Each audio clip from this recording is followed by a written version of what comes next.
I can't believe Matt Hancock had an affair, that is just crazy. Anyway, back to EastEnders. I enjoyed the intertwining of different characters this week. So what happened? Ruby's house got broken into. Sonia accused Terry of doing it, I think. Yeah, she did. It turned out to be Isaac, I think, finding information about Paul. And then Chelsea got arrested for something else. This started a whole thing of Chelsea getting legal advice from Gray. So I think it was she just had some old presents from her boyfriend and they turned out to be stolen. Thing is though, I feel so conflicted about this because it was so fun watching Chelsea this week. I just think she looked amazing, she was just acting like a legend, just, you know, using her looks to get free advice from Gray. I love stuff like that. I don't know what it is, I just love that. So it was like fun to watch, but then at the same time you're watching it like, oh my god, it's Gray. If she's getting involved with Gray, then like something bad's gonna happen at some point down the line. I don't know what.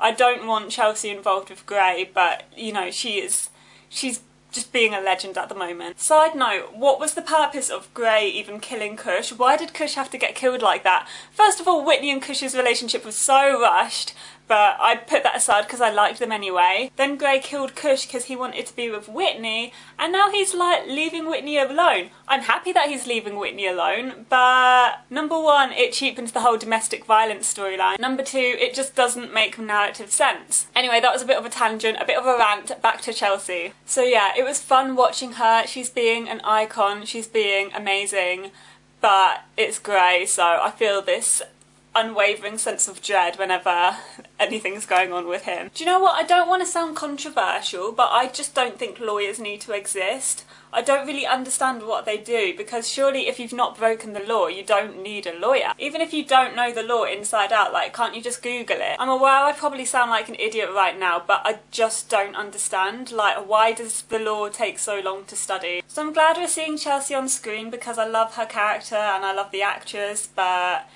oh, just why is Gray still in the show? I can't rest until he's out of the show. It's really starting to bug me. I'm sorry, I feel like I go on the same rant every week about Gray, but this is just how I feel. I love Mac and Mia though, they're so cute. I love the fact that they just cheer whenever anything happens. Like, they did it several times this week. They just go like, yay, whenever anyone says anything. They also had fish and chips twice this week. I'm pretty sure they had it with Gray and then had it with Karen. I wrote that down. I don't know why that made it into my EastEnders notes on my phone, but Mac and Mia had fish and chips twice in a week.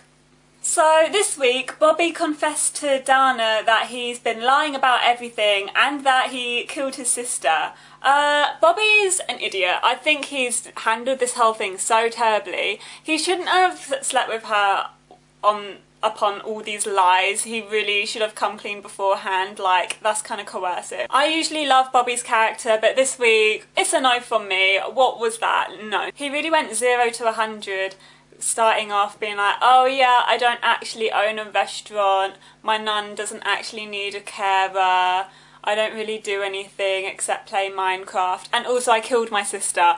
How? What? Yeah, obviously she's gonna run off. What do you expect? Sorry, I'm skimming through these so much. I just want to get all this done so I can talk about the Panesars. So, Sonia accused Terry of a robbery. Whatever. Let's talk about Kathy's date. I am so happy for Kathy that she went on a date. Kathy deserves nothing but the best. She's an amazing character. She's, you know, too young for Terry though. Like, she's 18, come on. However, the date that they went on, not really up to scratch, I don't think. If you're going to be a cheapskate and just put a projector on, first of all, make sure the projector actually works.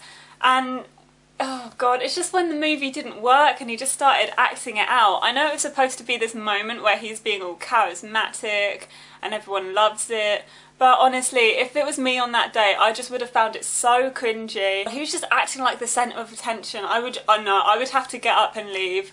Kathy seemed to have a good time though, so I'm happy for her. Right, moving on to the Callum stuff. I felt kind of sorry for Callum this week. I really did. You know, he's suffering with PTSD, he's watched his friend get stabbed, you know, he's been doing all sorts to try and cope. And then Ben just accused him of cheating on him with Whitney. I said last week there's no way that Ben thinks that Callum is cheating. I was like, oh, he's probably just really confused. Turns out he did think he was cheating, so I'm an idiot. I don't know anything about the show. The spoilers were right. I'm never going to make any predictions ever again because honestly, clearly I don't know anything. Now that I actually have watched it and thought about it, it is quite in character. Like, Ben is unhinged, that's fine. I'm not saying that as a criticism. He's completely mad and that is okay. But yes, he thought that Callum was cheating on him with Whitney. I love the scenes with Ben and Whitney. I love any of their scenes together. I want them to have a massive argument, but the scenes this week, they were okay, they'll do. I thought it was a little bit harsh of Whitney saying you don't know him at all to Ben. But apart from that, she was like, yeah, you make everything about you. And I'm just like, yeah, do you know what? He kind of does. So then Ben saw Sharon and Kira together and got so angry that he cancelled Jag's protection in prison. So the thing that is annoying me about all of this is that Callum's PTSD, which I thought they were going to do a whole thing, a whole storyline, proper delve into it, but it kind of just seems that it was just a catalyst for Ben doing some crime and then Jag's dying off screen. So the way I feel about this is I'm really happy that we get to see more of the Panesars, but I'm just kind of feeling like Callum's PTSD is going to get brushed to one side. I think it's fine if they just want to bring it up casually because it is part of his character, but then don't release all these spoilers and articles being like, oh yeah, we're doing a PTSD storyline, we're raising awareness, we're so great exploring these issues, and then just have it like a throwaway thing. Callum apparently got counselling off screen and now he seems fine, so the magic counselling worked so well that he's only on the waiting list and he's completely better.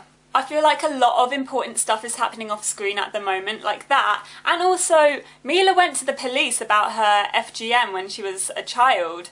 Surely that's like a pivotal moment for her character. Why is it happening off screen? The only explanation I can really think of is that now Ben's got all this guilt.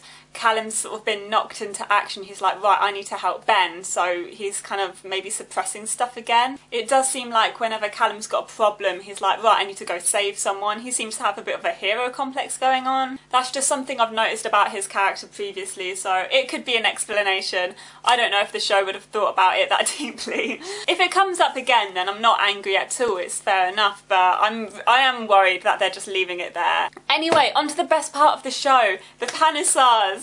I love Vinny so much and I'm just so happy that he got loads of content this week. Well, I mean, I'm happy that he got lots of screen time and stuff, but then I'm also hurt that he's suffering. There is a lot of guilt in the show at the moment, with, you know, Callum, Ben, now Vinny. It was quite out of character of Callum to leave him in the park, I thought. You know, he's not just the local police officer, he's the local therapist. He usually talks to everyone about their problems, but he's like, oh, don't drink too much of those anyway, see ya. So I know I always go on about how much I love Suki, and I really do, but, you know, she is a villain. I love her like you love a villain. It doesn't mean that I think she's right. First of all, whose fault is it that Jags died? Well, it's kind of a mixture of things. First of all, the fact that he's in prison in the first place, that's down to Suki. I personally wouldn't blame Vinny at all. Yes, what did he do? Oh, he whacked Martin, but you know, it wasn't his decision to frame Jags for it. That was all down to Suki. And she did it confidently as well. She just like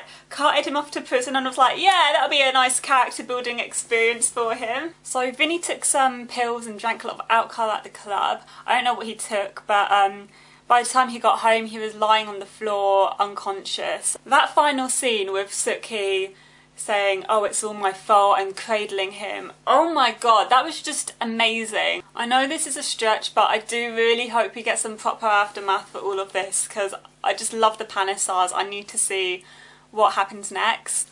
So at the end of the episode, I think they're kind of implying that, you know, is Vinny going to survive? I'm pretty sure he will do, otherwise we would have had something. Still a little bit worried. I've become a big fan of Vinny these past few weeks. So yeah, I'm absolutely buzzing for next week. I feel like I've missed quite a few storylines in this review, but I can't really remember. But that's all I've got time for anyway, so thank you for watching. Bye!